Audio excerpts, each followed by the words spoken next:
تو بس اب وہ دن اور آج کا دن تو وہ یہ سلسلہ چلا تو چلتا ہی گیا. نکلا. اچھا شعبے میں جاننا چاہوں گی کہ آپ کی لائبریری میں کتنے شعبے ہیں؟ شعبے تو بہت دنوں کے بعد کئی سالوں کے بعد جا کے قائم ہوئے ہیں. پہلے تو یہ ہوا کہ جیسا کہ میں نے ابھی آپ سے عرض کیا کہ میں نے شہنائی کا ایک ریکارڈ کر لیا, اس کے بعد ایک مشاعرہ براڈ کاسٹ ہوا وہ میں نے کر لیا, اس کے بعد میں لیاقت علی خان صاحب کی تقریر جہانگیر پارک پہ براڈ کاسٹ ہوئی وہ میں نے ریکارڈ کر لیا. پھر وہ ایک رستم صاحب کا ایک ڈرامہ تھا جو بخاری صاحب اور وہ ہمارے جو اناؤنسر صاحب تھے مشہور, کیا نام بھولتا ہوں, انتقال ہو گیا ان کا شکیل احمد صاحب کا تھا, ان کا ڈرامہ ہوا وہ میں ریکارڈ کر لیا. کوئی تقریریں ریکارڈ ہوئی, کوئی گانے ریکارڈ ہوئے, کوئی مشاعرہ ریکارڈ ہوا, کچھ احتشام الحق صاحب کی قرت ریکارڈ ہوئی, واعظ مواعظ ریکارڈ ہونے لگے. خود بخود شعبے بنتے چلے شعبے گئے. بنتے گئے, نہیں شعبے میرے بھی نہیں تھے. پھر ہوا کہ یہ کہ 10 15 20 40 50 ٹیپ اکٹھا ہو گئے اور ہر ٹیپ میں کچھ نہ کچھ تھا. اب میں نے کہا بھی یہ چیز میرے قبضے سے باہر ہوتی جا رہی ہے, کیوں نہ اس کو بیٹھ کر کے میں اس کو کلاسیفائی کر لوں. جی جی. چنانچہ میں نے اس کو کلاسیفائی کرنا شروع کیا. تو پھر ایک شعبہ بنا اس کا موسیقی کا, ایک شعبہ بنا ادب کا, تیسرا شعبہ بنا مذہب کا, چوتھا شعبہ بنا تقریر کا. اب جا کر کہیں چند سال سے میں نے ایک تعلیمات کا شعبہ بھی اس میں داخل کر لیا ہے. تو یوں جا کر کے 5 شعبے میرے لائبریری کے بن جاتے ہیں. ماشاءاللہ. میں سب سے پہلے تو اصولاً ہونا بھی چاہیے کہ مذہب کے شعبے سے بات کروں آپ سے. بسم اللہ. کہ کیا کچھ اس شعبے میں آپ کے پاس کلیکشن موجود ہے؟ اس میں صاحب اس میں قاری حضرات کا مصر کے قرآن ہیں ان کا پورے کے پورے کئی وہاں کے خلیل الحسری ہوئے یا باسط ہوئے یا صدیق المنشابی ہوئے, ان سب کے پورے قرآن جو ریکارڈ کیے گئے ہیں وہاں سے اس کو لے کر میں نے ٹیپ کر لیا. پھر یہاں احتشام الحق صاحب تھے تو ان کو بلا کر کے روزانہ گھر پہ لا کر کے 5 سال کی مدت میں ان سے قرآن میں نے پورا ٹیپ کروا لیا. پھر نعتیں بہزاد لکھنوی صاحب تھے, ان کے نعتیں روز صبح ہوا کرتی تھی, وہ میں ٹیپ کرنے لگا. کچھ حمدیں ہوئی, کچھ واعظ مواعظ ہوئے, کچھ باہر کے واعظ حضرات دیوبند سے تشریف لائے تھے ان کی ریکارڈنگ کی, انڈیا سے کوئی آئے تھے ان کا کیا, یہاں کوئی تھے ان کا کیا. تو وہ سلسلہ اس کا یوں بنتا گیا اس کا. ماشاءاللہ. اچھا ان تمام جو آپ نے یہ ریکارڈنگ اکٹھی کی جس میں قرات بھی ہے اور دوسری چیزیں جو آپ نے فرمائی نعتیں بھی ہیں جیسے, تو نعت پڑھنے والوں میں سے کوئی خاص نام ہے آپ کے ذہن میں کہ جو اس کلیکشن میں سے یا کہیں دیگر ناموں میں سے آپ کا انتخاب بنا ہو؟ صاحب نام تو ان دنوں کے بہزاد صاحب کا نام سر فہرست تو ہے ہی. جی ہاں. لیکن آج کل کے حوالے سے جی جی میں سمجھتا ہوں ایک ہمارے یہاں کراچی سے خورشید احمد صاحب ہیں. کیا بات ہے. وہ بہت اچھی نعت پڑھتے ہیں, بڑے جذبے کے ساتھ پڑھتے ہیں, آواز بھی ان کی بڑی سریلی ہے اور کیف کے ساتھ پڑھتے ہیں. ان کی اس میں نعت کے پڑھنے میں جو مجھے کیف ملتا ہے اور شاید ہی کسی میں ملے. سچ بات. تو آپ فرمائیں کوئی نعت پڑھی ہوئی ان کی, تو ان کی صاحب کوئی سی نعت اگر آپ پاس ہو تو سنا دیجئے. اس وقت مجھے وہ یاد آ رہی ہے, کوئی سلیقہ ہے آرزو کا. واہ واہ. جی ہاں جی ہاں, کہ بات اب تک بنی ہوئی ہے. بات بنی ہوئی, یہ سعادت ہے, سنتے ہیں. اچھا مذہب کے شعبے سے تو ہم نے بات کی. میں آپ لائبریری کے بارے میں پوچھوں آپ کی کہ کیا یہ پاکستان انڈو پاکستان کا حوالہ آپ دیں گے کہ واحد لائبریری ہے یا مغرب سے کچھ اس کا کچھ موازنہ کیجیے گا آپ؟ اصل میں مغرب سے موازنہ اس کا یوں نہیں ہو سکتا کہ وہ میرے پاس جو کچھ ہے وہ انڈو پاکستان کے حوالے سے ہے. اچھا. مغرب کی ویسے میری اپنی ذاتی ایک نجی شعبہ بھی ہے میرا, ایک نجی ایک چھوٹی سی لائبریری ہے جس میں اپنی ذاتی پسند کی چیزیں رکھا کرتا ہوں. اس میں تو مغرب کی بہت سی چیزیں ہیں میرے پاس ضرور ہے, لیکن اس کو میں نے اب تک لائبریری میں شامل نہیں کیا ہے. وہ اس لیے کہ جتنا کچھ مواد مغرب میں مغرب والوں کو میسر ہے, ظاہر ہے کہ مجھے وہ چیز مل نہیں سکتی. ان کے پاس فیسلٹیز ہے, ان کے پاس مواقع ہیں, ان کے پاس اکوپمنٹ ہے, وہ لوگ موجود ہیں, تو مجھ سے بہتر اور کہیں بہتر وہ کر سکتے ہیں. تو چنانچہ میرا جو قابو ہے, یہ میرا جو حلقہ ہے, وہ انڈو پاکستان ہی پر جا کے ختم ہو جاتا ہے. لیکن جس کو میں لائبریری کہتا ہوں, جس میں کہ مختلف شعبے ہوں, جیسا کہ کتابی لائبریری میں شعبے ہوتے ہیں, اسی انداز کے اگر لائبریری میں شعبے ہوں, تو مجھے یاد نہیں پڑتا یا میرے ذہن میں کوئی ایسا نہیں ہے یا میری معلومات میں یا میرے مشاہدے میں کوئی ایسا ادارہ یا کوئی ایسا شخص نہیں ہے جس کے پاس لائبریری ہی کی شکل میں کیٹلاگ کیے ہوئے مختلف شعبے موجود ہوں. واہ. میں اس کو ذرا سا مزید محدود جی کر دوں. آپ کے اس لفظ کو انڈو پاک آپ نے فرمایا, جی میں اس کو صرف پاک تک رہنے دوں اپنے پاکستان تک. درست ہے, درست. تو آپ رکھیں. یقیناً آپ یہ جو کچھ کر رہے ہیں اس میں پاکستان کی محبت بہرحال شامل ہے, یقیناً شامل. اس لیے کہ اگر یہ پہلی محبت شامل نہ ہو تو انسان کوئی کام اتنے وثوق اور اتنی ایمانداری سے نہیں کر سکتا. درست فرمایا. تو اس محبت کو کسی نغمے کی صورت میں آپ یقیناً سننا چاہیں گے. ہاں صاحب, نغمے تو آپ کے ہاں, ہمارے ہاں بلکہ قومی نغمے ہیں بے شمار اور بے شمار ہیں. اس میں وہ مرحوم امانت علی خان صاحب نے ایک قومی نغمہ گایا تھا, بلکہ اکثر وہ آپ کے یہاں سے براڈ کاسٹ بھی ہوتا ہے, چاند میری زمین پھول میرا وطن. یہ مجھے پسند ہے, اگر آپ چاہیں تو سنا دیں. بالکل سنواتی ہوں. اچھا خان صاحب, میں ادب کی بھی اب تھوڑی سی بات کروں. میری ذاتی دلچسپی بھی اس میں ہے اور میرے سننے والے یقیناً حلقہ ایسا ہے کہ ان کو بھی یہ ہوگی دلچسپی. ادب آپ کے پاس آپ کی لائبریری میں کس صورت میں پریزرو ہے؟ ادب ظاہر ہے, جب میں ادب کی بات کرتا ہوں تو اردو ادب ہی ہے.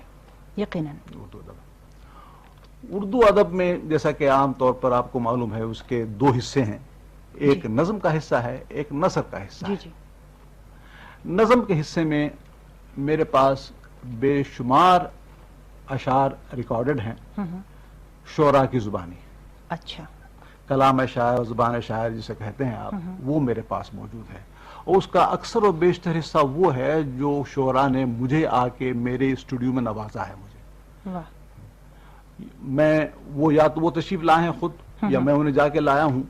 تو جب انہوں نے میرے ذوق کو دیکھا اور میرے شوق کو دیکھا تو مجھ سے وہ متاثر ہو کر کے انہوں نے بعض شعراء نے اور گھنٹوں کی ریکارڈنگ کروائی ہے میرے ہاں. اور مختلف قسطوں میں کروائی ہے. اور بس یوں اس کا بہت بڑا شعبہ میرے پاس موجود ہے. اس میں غزلیں بھی ہیں, اس میں نظمیں بھی ہیں, اس میں قطعات بھی ہیں, اس میں رباعیاں بھی ہیں, اس میں مرثی ہیں. نہیں, یہ جو مرثی ہیں یہ مذہب کے شعبے میں چلی جاتی ہیں, ادب کے شعبے میں میں نے اس کو ڈالا نہیں ہے اب تک. خیر, تو وہ ہیں.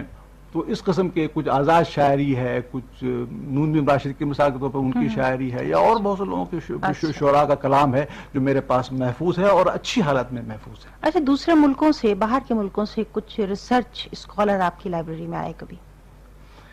یہ ریسرچ اسکالرس تو نہیں آئے تھے, وزٹرس میں ان کو کہوں گا. مثال کے طور پر BBC سے یا لائبریری آف کانگریس سے یا جرمن ریڈیو سے کوئی سا وہ جو ڈوائچ ویلی ہے وہاں سے, اور مختلف جگہ سے لوگ تو اکثر میرے پاس آتے ہیں اور ان سے میرا تبادلہ خیال بھی ہوتا ہے. وہ میری لائبریری کو دیکھتے ہیں اور میرے کیٹلاگ کو دیکھتے ہیں, میرے ریکارڈڈ آئٹمس کو دیکھتے ہیں, ریکارڈنگ کوالٹی کو دیکھتے ہیں, اور جب میں ان کے ہاں جاتا ہوں تو وہ مجھے اپنا کام دکھاتے ہیں. تو اس قسم کا ایک رابطہ ہم میں باہمی رابطہ بہرحال موجود ہے.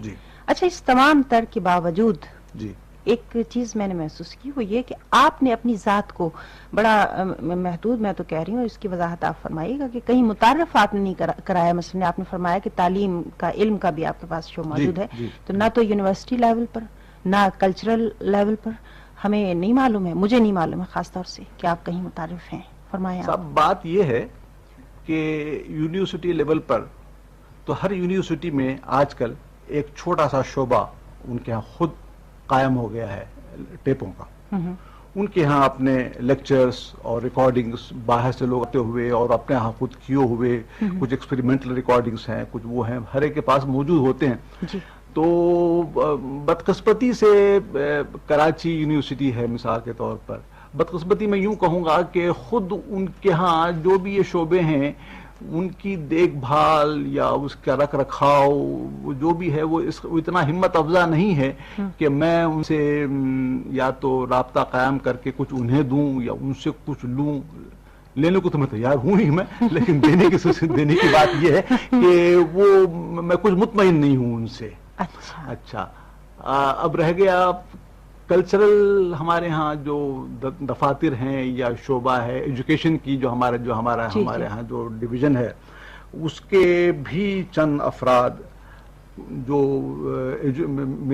سیکرٹری آف ایجوکیشن کے لیول کے ہیں وہ بھی میرے ہاں تشریف لاتے رہے ہیں اور کچھ سنتے سناتے بھی رہے ہیں اور مجھ سے واقف بھی ہیں وہ. لیکن اللہ جانے کیا بات ہے، انہیں اس قسم کا کوئی کوآرڈینیشن کا یا ایڈوائزری حیثیت کا یا کسی اور قسم کا انہیں کوئی خیال نہیں آیا کہ مجھ سے کوئی خدمت لی جائے یا مجھے کوئی کام تفویض کیا جائے. وہ سمجھتے ہیں کہ صاحب میں جو کر رہا ہوں وہ ایک انفرادی حیثیت کا کام ہے، اپنی نوعیت کا انوکھا کام ہے، اچھا کام ہے، یہ شخص کر رہا ہے تو اسے کرنے دیجیے. اچھا، یہ بات ہوئی ہے. اچھا. اور میں کر ہی رہا ہوں، ظاہر ہے. موسیقی کے حوالے سے میں نے ابھی عرض کیا تھا کہ زیادہ میں آپ سے بات کروں گی، اس لیے کہ ہمارے پروگرام کی بنیاد ہے. درست. تو ایک زمانہ وہ تھا خان صاحب کہ جب فلم کی موسیقی بھی شاید اتنی رائج نہ ہوئی ہو. کچھ نام میں نے تو سنے ہیں، مثلا کانن بالا ہوا کرتی تھیں، ہیرا بائی ہوتی تھی، جدن بائی ہوتی تھیں. تو یہ لوگ اب ظاہر ان لوگوں کی آوازیں شاید میرے خیال سے ہمارے ریڈیو پر یا وہاں کے ریڈیو مل پر ہی جائے گی آپ کو. تو آپ کے پاس ان لوگوں کی آوازیں کس صورت میں موجود ہیں؟ میرے پاس جو آوازیں ہیں بی بی، وہ جو پہلے ایک 78 RPM کے ڈسک آیا کرتے تھے جو تیز چلتے تھے، جن کو توے کہتے ہیں، وہ تمہارے وہ تھے. تو وہ معاف کیجیے گا، وہ میرے پاس ان کے بہت سے ریکارڈ میں نے مختلف جگہوں سے حاصل کیے تھے اور ان کو میں نے ٹیپ کر لیا ہے. اس میں بہت پرانے استاد یا گانے والیاں یا گانے والے اس میں شامل ہیں جو غزل بھی گاتے ہیں، کجری بھی گاتے ہیں، ہوری بھی گائی ہے، خیال بھی گائے ہیں، ٹپے بھی گائے ہیں اور درپد بھی گائے ہیں انہوں نے. اور اس قسم کے کوئی 60-70 سال پرانے تک میرے پاس موجود ہیں. اور کئی کے ایسے ہیں کہ میرے پاس کئی فنکار ایسے ہیں جو بہت نامور تھے اور اتفاق سے مجھے ان کا بہت کچھ مواد میرے پاس مل گیا. مثلا زہرا بائی ہے، ان کے 30-35 یا 37 میرے پاس آئٹم ہوں گے. یا ہمارے ہاں ایک پیرے صاحب تھے، ان کے میرے پاس کوئی 40 آئٹم ہوں گے. یا معیز الدین خان صاحب تھے، یا ضمیر الدین خان صاحب تھے، یا مشتری بائی تھیں، یا گوہر جان تھیں، یا ملکہ جان تھیں، یا جدن بائی تھیں. اس قسم کے پرانے جتنے لوگ تھے، یا خان صاحب الکریم خان صاحب ہوئے. تو یہ جو ان کے جو پرانے ڈسک ہیں ان کو میں نے محفوظ کر رکھا تھا. کچھ میں نے کہیں سے لیے تھے، کچھ میرے پاس تھے، ان کو میں نے ٹیپ کر کے اب رکھ لیا ہے. آپ کا اپنا ذاتی ذوق موسیقی کے سلسلے میں کہاں متعین کروں؟ یہ جو اب رائج ہے موسیقی یا کلاسیکی میں؟ کلاسیکی موسیقی تو خیر اب بھی رائج ہے. نہیں، رائج تو ہے لیکن مقبول عام شاید اتنے نہیں. مقبول عام بی ان دنوں بھی نہیں تھی. سچ بات تو یہ ہے، ان دنوں بھی یہ نہیں تھی. ایک مخصوص حلقہ تھا جو کہ ان فائن آرٹس کی پیٹرونائزنگ کرتا تھا. یہ ریاستیں تھیں یا اور لوگ تھے، نواب تھے وغیرہ، یہ ان کو پیٹرونائز کرتے تھے، معاف کیجیے، اور وہ ان کو سنا کرتے تھے اور ان کی وہ پرورش کیا کرتے تھے. تو جتنے نام ابھی میں نے لیے ہیں ظاہر ہے کہ سارے کے سارے کلاسیکی موسیقی کے گانے والوں ہی سے ہیں. تو اس سے یہ بات کا ثبوت آپ کو مل جائے گا کہ میرا ذوق شوق جو ابتدائی ذوق شوق ہے وہ ابتدا کے انتہا بھی وہی ہے. اصل میں موسیقی ایک اتنا واقعی سمندر ہے یہ کہ آج سے کوئی 50 سال پہلے سے مجھے یہ شوق ہو گیا تھا. بلکہ استاد تھے، ان سے میں نے شاگردی بھی کر رکھی تھی. یہ سن 32 کا واقعہ ہے، 30 کا واقعہ ہے، بلکہ 30-31 کا واقعہ ہے، وہ کر رکھی تھی. تو ان دنوں سے جو چسکا یا جو ذوق کا کلاسیکی کا پڑا ہے وہ خود اتنی بڑی چیز ہے اور اتنی اٹریکٹیو یا اپنے آپ کو قابو میں کرنے والی چیز ہے کہ اس کے قبضے سے میں اب تک باہر نکل نہیں سکا. تاکہ میں کسی اور شعبے کی طرف بھی دھیان دے دوں میں کہ بھئی لائٹ کیا ہوتی ہے اور غزل کیا ہوتی ہے اور فوک کیا ہوتا ہے اور قوالیاں کیا ہوتی ہیں. یہ تو بہت بات کی بات ہے. میں اس کی اصل بات یہ کہ میں اس کے دائرے سے یا اس کے قبض شکنجے سے میں اب تک میں آزادی میں حاصل نہیں کر سکا، اس میں گرفتار ہوں اب تک. تو اب اگر میں یہ آپ سے جاننا چاہوں کہ اپنے کچھ نام پاکستان کے آرٹسٹوں میں مثلا خان صاحب امانت علی خان صاحب ہیں، ملکہ موسیقی روشن آرا بیگم ہیں، استاد نزاکت علی، سلامت علی ہیں، بہت ہمارے پائے کے فنکار. تو آپ کی پسند ان تمام ناموں میں سے جاننا چاہوں گی کوئی خاص فنکار یا اس کی گائی ہوئی کوئی بہت خاص چیز. آپ نے اب جو جتنے میں نام لیے ہیں ان میں ظاہر ہے کہ روشن آرا کا مقام کچھ اور ہی تھا اور بلکہ ہے میرے خیال میں اب تک اور کئی سالوں تک قائم رہے گا جب تک کہ کوئی ان کا ریپلیسمنٹ نہیں ہو جاتا. اور بڑا مشکل ریپلیسمنٹ ہونا، بہت مشکل، بلکہ ناممکن سا محسوس ہوتا ہے. اچھا سازوں کے بارے میں بھی میں ابھی لگے ہاتھ یہی بات کر لوں کہ کچھ ساز بھی یقیناً ہوں گے کہ جو آپ کی پسند رہے ہوں گے اور سازگار جی تو کوئی نام لیجیے گا. سازکاروں میں البتہ پاکستان بڑا خوش قسمت رہا ہے کہ یہاں ہمارے پاس 2-3 ایسے سازکار آ گئے تھے پاکستان کے ہاتھ اور بدقسمتی سے ان کا انتقال بھی ہو گیا. ایک بندو خان صاحب, کیا بات, ایک حبیب علی خان صاحب جو کہ وشتر وینا بجاتے تھے, وہ بڑے عالم بڑے گنی آدمی تھے. اور یہی حال بندو خان صاحب کا تھا جو سرنگی بجاتے تھے, بہت مشہور تھے, بہت اچھا بجاتے تھے وہ. اور انہوں نے اپنے ایک سارنگی بھی اپنی ایجاد کر رکھی تھی جو اور سارنگیوں سے مختلف ہے. تو جی تو اس وقت یہ چاہتا ہے کہ بندو خان صاحب ہی کی کوئی ایک چیز لگا دی جائے. آپ کے پاس ان کا یہ وقت کے لحاظ سے میں سمجھتا ہوں کوئی لائٹ چیز, کوئی پیلو وغیرہ کی چیز ہو تو وہ لگوا دیجیے. آپ ضرور. شکریہ آپ کا. خان صاحب آپ نے فرمایا کہ کلاسیکی موسیقی کا جو حسن ہے اس کے جال سے آپ نکلے نہیں ابھی تک. درست. تو کچھ آپ نے یہ بھی فرمایا کہ کچھ سیکھا بھی آپ نے. جی ہاں. تو اس کا اطلاق کہیں ہوا؟ صاحب سیکھنا سکھانا تو جو ہوتا ہے, اب ظاہر ہے کہ یہ ہمارا وہ جو جن کی گھٹی میں موسیقی پڑی ہوتی ہے, مطلب جو پیشہ ور حضرات ہیں, جو استاد ہیں, اب ان کے بچے ہوتے ہیں تو گھٹی میں ان کی پڑی رہتی ہے. ان کو تعلیم کے مواقع بھی آ جاتے ہیں, انہیں حاصل ہوتے ہیں, اور ساری عمر وہ لوگ ریاض کرتے ہیں اور سیکھتے ہیں اور پھر جا کر کے نام کماتے ہیں. ہمارا شمار جو ہے وہ شوقیہ فنکاروں میں سے ہوتا ہے, سچ بات تو یہ ہے. لیکن چونکہ ذوق بہت زبردست قسم کا تھا تو اس لیے جیسا کہ میں نے آپ سے ابھی عرض کیا کہ سن 31 یا 32 میں نے جا کر کے باقاعدہ شاگردی میں نے استاد کی. کون صاحب تھے؟ ایک عبدالحفیظ بالک نام تھا, وہ مدراس کے رہنے والے تھے. اچھا میں آپ سے یہ عرض کرتا چلوں کہ میرا تعلق بھی, میری پیدائش جو ہے مدراس کی ہے. اچھا. میں مدراسی ہوں ویسے, اس لحاظ سے ماں باپ میرے مدراس کے تھے. میری تعلیم مدراس میں ہوئی. خیر, اور مدراس کی موسیقی جو ہے وہ کرناٹکی موسیقی ہے, ہندوستانی موسیقی بھی وہاں رائج ہے مگر اتنی زیادہ نہیں. اچھا. تو 4-5 سال میں نے ان سے تعلیم حاصل کی.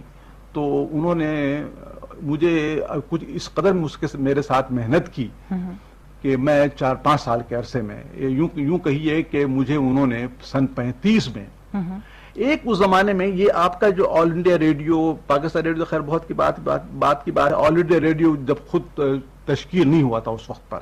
آل انڈیا ریڈیو شاید سن 37 میں یا 36 کے بعد یا 37 میں یہ عمل میں یہ چیز آئی ہے اور جگہ جگہ اس کی شاخیں قائم ہوئی اس کی. تو اس سے پہلے مجھے اور شہروں کا پتہ نہیں. مدراس کے شہر میں البتہ جو مدراس میونسپل کارپوریشن جو تھی, انہوں نے ایک اپنا ریڈیو سروس شروع کیا تھا. وہ کرتے یہ تھے کہ ایک چھوٹا سا ٹرانسمیٹر انہوں نے قائم کر لیا اپنی کارپوریشن کی بلڈنگ ہی کے ایک ونگ میں. اچھا, وہاں سے کچھ انجینئر بلا لیے تھے کہ بھئی براڈ کاسٹنگ کا سلسلہ ہمارے ہاں ہوگا. وہ کرتے یہ تھے کہ روزانہ ان کے ہاں 2 گھنٹے کا پروگرام ہوتا تھا اور وہ شام کو ہوتا تھا. مثلا اگر موسم سرما ہے تو 5:30 سے 7 تک, اور گرمیوں میں 5:30 سے 7:30 تک. اور ان دنوں ریڈیو ہر شخص کے گھر میں تھا بھی نہیں, مشکل تھا. تو انہوں نے یہ کر رکھا تھا کہ پارکوں میں یا ساحل سمندر کے پاس یا انٹرٹینمنٹ کی جو جگہیں ہوتی تھی, وہاں جہاں بینچ پڑے ہوتے تھے, جہاں لوگ آ کے اکٹھے ہوا کرتے تھے, وہاں انہوں نے لاؤڈ اسپیکر لگا دیے. وہ لاؤڈ اسپیکر 5:30 کو یا 5 کو وہ شروع ہو جاتے تھے اور 2 گھنٹے وہ, اور اس کے ساتھ سننا چاہے یا نہ چاہے لیکن سنیں, بس سنیں 2 گھنٹے سنیے. اور نہیں صاحب, لطف کی بس ستم بالائے ستم یہ ہے کہ ایک ہی گانے والا ہوگا اس روز. اچھا, اگر وہ آپ گانے والا نہ ہوا, وہ بور ہوا, تو ساری شام آپ کی غارت, یہ سمجھ لیجیے آپ. کرتے یہ تھے کہ ہر ہفتے میں 1 مرتبہ ہندوستانی یعنی شمالی ہندوستان کی موسیقی وہ لوگ رکھا کرتے تھے. تو یوں مہینوں میں 4 پروگرام ان کے یہ ناردرن انڈین میوزک کے ہوا کرتے تھے 2 گھنٹے کے. تو اس میں انہوں نے مجھے لیا کر کے وہاں بٹھا دیا. وہاں آڈیشن ہوا. آڈیشن میں آپ سے عرض کروں, باقاعدہ آڈیشن ہوتا ہے وہاں. کرناٹک کی موسیقی کے وہاں پنڈت, وہاں کے جانکار, بہت ہی عالم و فاضل لوگ وہاں موجود ہیں. چنانچہ وہ بیٹھ کر کے سوال کیا کرتے تھے کہ تمہیں کون کون سے راگ آتے ہیں. اچھا, یہ راگ آتے ہیں تو ان کی سرگم کیا ہے، ان کی آروہی کیا ہے، اوروہی کیا ہے، اس کے کچھ پلٹے سناؤ، اس کے کچھ تانے سناؤ، اس کے کچھ چیزیں سناؤ، کتنی چیزیں تمہیں اس میں یاد ہیں، کن کن تالوں میں تم گا سکتے ہو، غرض اس قسم کے سوال جواب ہوا کرتے تھے، اور اسی حساب سے وہ آپ کو پاس یا فیل کیا کرتے تھے۔ اتفاق کہیے یا استاد صاحب نے جو میرے ساتھ محنت کی تھی وہ کہیے، کچھ میرا شوق کہیے، اتفاق ہی کہوں گا اس کو میں پاس ہو گیا۔ اچھا، مگر پاس ہوا جناب 3rd گریڈ میں۔ ان کے 3 گریڈ تھے، ایک اے اور بی اور سی۔ اچھا، 3rd گریڈ میں سی گریڈ میں انہوں نے مجھے لے لیا، اور مجھے اب تک یاد ہے سی گریڈ میں، بلکہ میرے پاس اس کا ڈاکومنٹری ایویڈنس ہے، جو کانٹریکٹ جو وہ لوگ دیا کرتے تھے مجھے، مجھ سے سائن کروایا کرتے تھے، بھیجا کرتے تھے خطوط میں وغیرہ وغیرہ میں، تو وہ مجھے 30 روپیے 2 گھنٹے کے گانے کے ملا کرتے تھے اس وقت 30 گھنٹے، اور جو بی گریڈ تھا اس کے 40 تھے اور اے گریڈ والے کے 50 تھے۔ تو سی گریڈ میں جناب اس خادم کو موقع ملا، اور مجھے یاد ہے کہ 9 اکتوبر سن 35 کو میرا پہلا پروگرام ہوا تھا۔ کیا کون سا راگ گایا تھا آپ نے؟ مختلف راگ تھے، یمن تھے، الپیلو تھا، ایک خماس تھی، 2-4 راگ تھے، اور پھر اس بعد میں کچھ میں نے غزلیں بھی ساتھ سنا۔ 2 گھنٹے کا گانا مشکل ہی تھا، ظاہر ہے ان دنوں ایک سی گریڈ آرٹسٹ کے لیے، تو اس میں مجھے یاد پڑتا ہے کہ میں نے اس میں ایک غزل بھی شامل کر لی تھی وقت گزارے کے لیے۔ خیر تو یوں جا کے ہو گیا، تو 30 روپے مجھے اس کے ماہوار ملا کرتے تھے۔ اس کے بعد سے خیر پروگرام ملنے لگے مجھے، بعد میں وہ آل انڈیا ریڈیو بھی بن گیا، پھر میں بمبئی چلا آیا، اور بمبئی میں مجھے اب تک یاد ہے کہ ان کا پورا باقاعدہ اسٹوڈیو نہیں بنا تھا، بلکہ بمبئی میں ایک جگہ ہے، جیسے ہمارے ہاں ویسٹ وارف ہے ویسے ان کے ہاں بیلاٹ پیئر ہے، تو اس بیلاٹ پیئر پر ایک پوسٹ آفس تھی، پوسٹ آفس کے اوپر کی منزل پر ایک اسٹوڈیو قائم تھا، وہاں زید بخاری صاحب سے ملاقات وہیں ہوئی۔ اچھا، اور ان دنوں میں نے دیکھا کہ یہ اللہ رکھا جو مشہور تبلیغ نواز ہیں، ایک لڑکا سا تھا، ان کے ساتھ ساتھ پھرا کرتا تھا، اس کے بعد میں ایک حامد حسین صاحب چھوٹے سے بچے تھے، وہ چلے آئے تھے وہاں، تو یہ ان دنوں کی یادیں ہیں، مگر یہ سن 37 اور 38 کی بات ہوگی۔ اچھا خان صاحب، اس وقت یہ موقع تو نہیں ہے کہ میں آپ سے گزارش کروں کہ آپ ہمیں کلاسیکی کے کچھ سنائیے، ظاہر ہے، تو ایسا کرتے ہیں کہ آپ اپنی پسند کے فنکاروں میں سے کسی فنکار کی کوئی کلاسیکی چیز سننا چاہیں، فرمائیے۔ سب پسند کے فنکاروں میں جو اس وقت نام جو آتا ہے اور آنا چاہیے وہ روشن آرا بیگم کا، مرحومہ کا ہے، اور مجھے یاد پڑتا ہے کہ شاید آپ کے پاس ان کی میاں کی ملہار کی کوئی چیز ہے، کریم نام تیرو، جس کو ہمیشہ بڑے شوق اس کے ساتھ گایا کرتی تھی وہ، اگر وہ ہو سکے تو مجھے وہ سنا دیجیے۔ بالکل سنواتے ہیں، اگر ان کی روح کو بھی کچھ خوشی ہو، حاصل ہو اس چیز سے انشاءاللہ۔ اچھا، آپ کلاسیکی موسیقی کے اتنے دلدادہ ہیں، میں آپ سے یہ پوچھنا چاہ رہی تھی کہ آپ کے علم میں یہ بات ہے کہ کلاسیکی موسیقی کتابی صورت میں پاکستان میں موجود ہے؟ صاحب یہ سوال تو خیر جیسا بھی ہے، لیکن جواب دینے کی مجھ میں ہمت یوں نہیں ہے کہ اس پر یہ وار ہمیں پر پڑتا ہے، اوچھا پڑتا ہے وہ بھی۔ ہمارے ہاں اب تک جو کتابیں ہوئی ہیں ان کا ذکر بعد میں کروں گا، لیکن اس کے لیے مقابلتاً ایک بات اور سن لیجیے مجھ سے۔ جی۔ اب تک یوں کہیے کہ پاکستان میں، بلکہ جب میں سن 76 میں جب میں انڈیا آفس لائبریری لندن میں گیا تھا، تو وہاں موسیقی کتابوں کا میں نے جائزہ لیا، تو یہ دیکھا کہ ہندوستانی موسیقی یعنی شمالی ہند کی موسیقی جو اب پاکستان میں بھی رائج ہے، اس پر کل 57 کتابیں موجود ہیں۔ اچھا، اس میں صرف انگریزی، میں اس وقت میں آپ سے صرف انگریزی کتابوں کا ذکر کر رہا ہوں، جی، اور ہندی، بنگلہ، مراٹھی اور دیگر زبانوں میں جو کتابیں شائع ہوئی ہیں، یا کرناٹکی کی موسیقی میں جو کچھ لکھا گیا ہے، میں ان کا ذکر نہیں کر رہا ہوں، میں ان کی تعداد الگ ہے۔ ان 57 کتابوں کی اشاعتی ترتیب کچھ ایسی ہے کہ 19ویں صدی میں صرف 2 کتابیں شائع ہوئی، 20ویں صدی میں تقسیم سے پہلے 23 کتابیں شائع ہوئی۔ اب بات سننے والی یہ ہے کہ سن 47 سے سن 76 تک جبکہ میں نے دیکھا ہے 32 کتابیں صرف انگریزی ہی میں ممبئی سے، دلی سے، کلکتے سے، بنارس وغیرہ سے شائع ہو چکی ہیں۔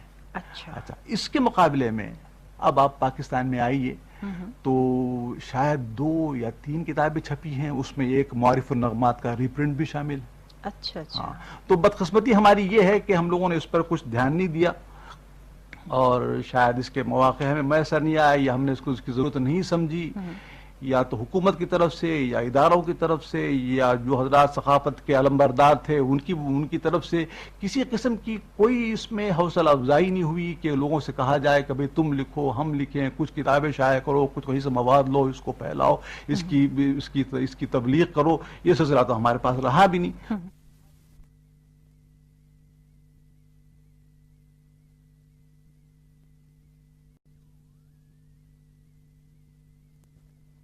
چنانچہ ہمارے یہاں کتابیں بالکل نہ لکھنے کے برابر نہ لکھی گئی.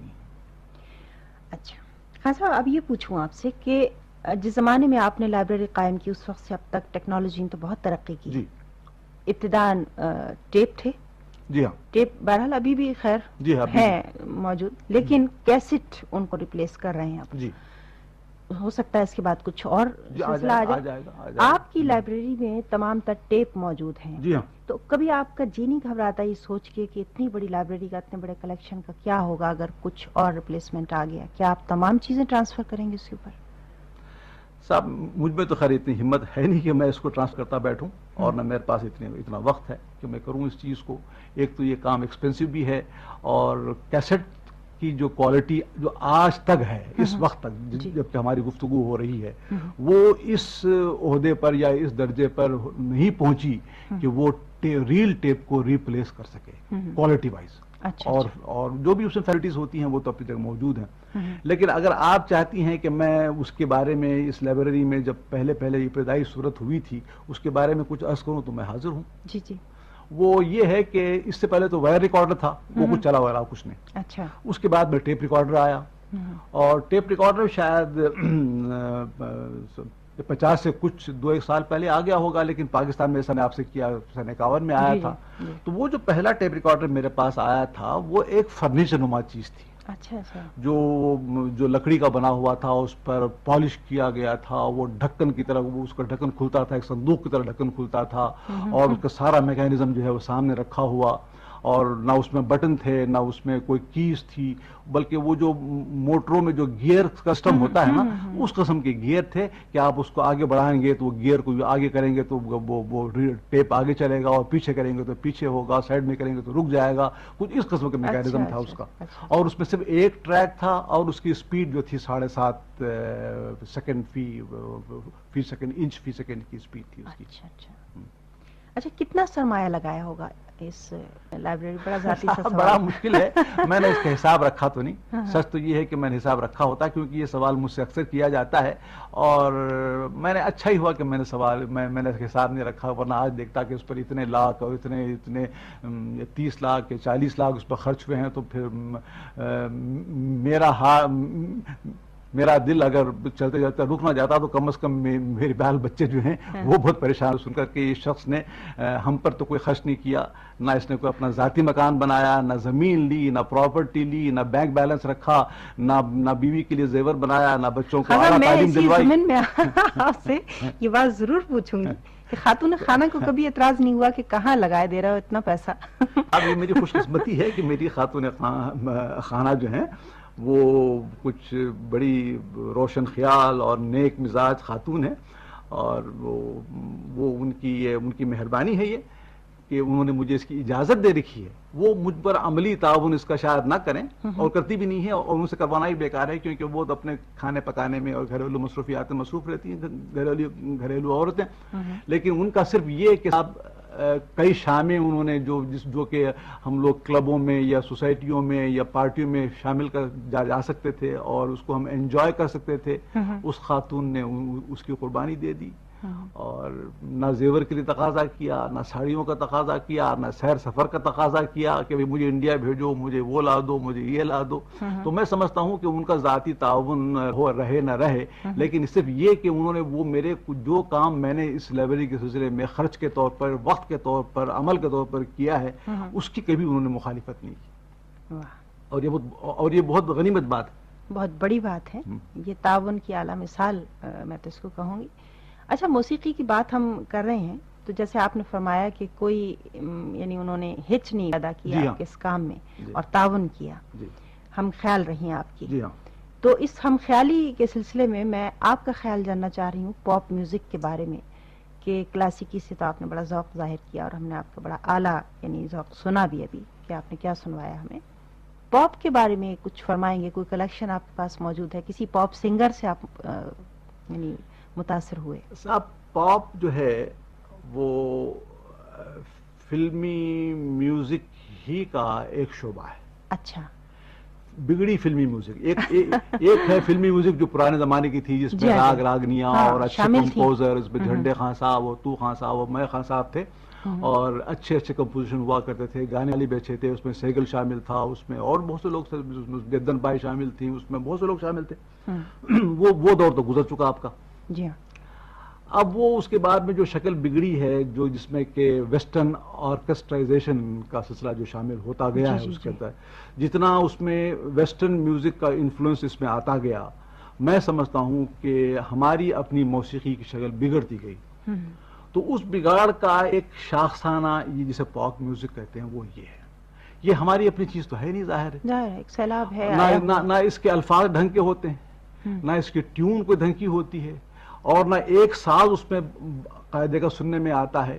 ایک شور بے ہنگم ہے جو میں سنتا رہتا ہوں ہمیشہ. گانے والا بھی اسی شور میں شامل ہو جاتا ہے اور سارے وہ ڈرم بیٹر ہے اس کا وہ الگ ڈرم بجایا جاتا ہے اور اس میں مختلف ساز ہیں وہ اپنا شور کیے جاتے ہیں. میں نے اس کو ابھی ایک حال ہی میں ایک مضمون میرا شائع ہوا تھا ڈان میں، تو اس میں میں نے لکھا صاحب دے کریٹ نوائز پولوشن. اچھا. تو خاصا جی پھر کیوں نہ اپنی موسیقی کی بات کریں؟ درست. آئیے کچھ ارشاد فرمائیں. روشن آرا بیگم کی آپ نے اس کی کلاسیکل چیز سنوا دی. جی. اب ذرا لائٹ موڈ میں آتے ہیں. میرا خیال ہے کہ آپ کے پاس نزاکت سلامت علی خان صاحب کی کوئی ٹھمری موجود ہوگی. اس وقت مجھے کوئی چیز یاد نہیں آ رہی ہے. جو بھی ٹھمری آپ کے پاس ہو وہ تھوڑی سی لگا دیجیے تاکہ ذرا منہ کا مزہ بدل جائے. اچھا سنیں. خان صاحب تقریروں کے بارے میں ذرا پوچھوں آپ سے کہ اہم شخصیتوں کی تقریریں آپ کے پاس کلیکشن میں موجود ہیں، تو پوچھنا یہ ہے کہ کیا آپ خود بنفس نفیس تشریف لے جاتے تھے کچھ لوگوں کو ریکارڈ کرنے کے لیے یا کچھ لوگوں نے آپ کو لا کر دی؟ صاحب جتنی مشہور شخصیتیں ہیں میں تو یہ نہیں کہوں گا کہ صاحب وہ میرے ہاں رونق افروز ہوئے اور انہوں نے مجھے ریکارڈ کروا کر کے میری لائبریری کو شرف بخشا. بہت کم ایسے لوگ ہوں گے. اور میری صورت کبھی یہ نہیں رہی کہ طبیعتاً کہیے یا کسی اور مجبوری سے میں کبھی کہیں باہر جا کر کے میں نے کسی کی ریکارڈنگ آج تک نہیں کی ہے. کل کر لوں وہ دوسری بات ہے، لیکن آج تک نہیں کی ہے. تو جو کچھ کلیکشن میرے پاس موجود ہے وہ کچھ لوگوں کا دیا ہوا کہیں نہ کہیں سے حاصل کیا ہوا اس انداز کا ہے میرے پاس. اچھا کچھ نام لیں گے مثلاً پہلے کے، بہت پہلے کے لوگوں؟ مثلا میں یہ پوچھوں اپنی ذاتی دلچسپی کی بنا پہ کہ آپ کے پاس ہٹلر کی آواز میں کوئی چیز ہے؟ ہاں یہ اچھا اس میں تقریر جس طریقے سے ہر شعبے کے کچھ ذیلی شعبے ہوتے ہیں، جیسے میں نے آپ سے ابھی عرض کیا کہ اردو ادب میں میرے پاس نظم کا شعبہ ہے اور نثر کا شعبہ ہے، اس میں یہ ہے، نثر میں یہ ہے، نظر میں وہ ہے. تو اسی انداز میں تقاریر میں بھی میرے پاس کچھ ایسے ذیلی شعبے اس میں قائم ہو گئے ہیں. اس میں ایک عالمگیر آوازوں کا شعبہ ہے اس کے اندر. عالمگیر مراد یہی ہے کہ جتنے ہم بڑے، یا مثلا ہٹلر ہوا یا مسولینی ہوئے یا جارج ففتھ ہوا یا ایڈورڈ سیونتھ ہوا یا کوئی اس قسم کے جو لوگ، برنارڈ شاہ ہوئے، یہ جو لوگ پرانے لوگ تھے ہمارے ہاں، ان کی کچھ ریکارڈ وغیرہ باہر بنی ہوئی ہوتی ہیں. تو اتفاق سے مجھے وہ ریکارڈ وغیرہ مل گئے تھے، میں نے حاصل کر لیے تھے، تو ان سے میں نے ڈب کر کے رکھا ہوا ہے. ورنہ میری اپنی ذاتی کوششوں اس میں کوئی دخل نہیں. ذاتی کوشش تو بہرحال دخل اس میں ہے، اور ورنہ آپ کے پاس کیسے پہنچتی؟ تو یہ ریکارڈنگز آپ کے پاس ہیں. اچھا پاکستان کی بہت سی اہم شخصیتوں میں سے کچھ نام لیں گے جو آپ کے پاس ہوں جن کی آوازیں اس وقت میرے ذہن میں؟ اس وقت میں اصل میں جہاں ہم بیٹھے ہوئے ہیں اس میں میرے پاس اس کی ورکنگ کیٹلاگ جو ہے وہ گھر پر موجود ہے. میرے ذہن میں اس وقت نام نہیں آ رہے ہیں. اگر نام کو پوچھے تو میں کہہ دوں گا کہ ہاں ہے یا نہیں ہے. اچھا آپ نے کیٹلاگ کا نام لیا، میں پوچھنا ہی چاہوں آپ سے کہ آپ کی لائبریری میں جو کچھ موجود ہے وہ تمام کیٹلاگ ہو چکا ہے؟ نہیں صاحب، یہ اس کا بدقسمت پہلو جو ہے لائبریری کا بس وہ یہی ہے کہ اس کی پوری لائبریری کے جو 5 شعبے ہیں اس میں ایک شعبے کا آدھا حصہ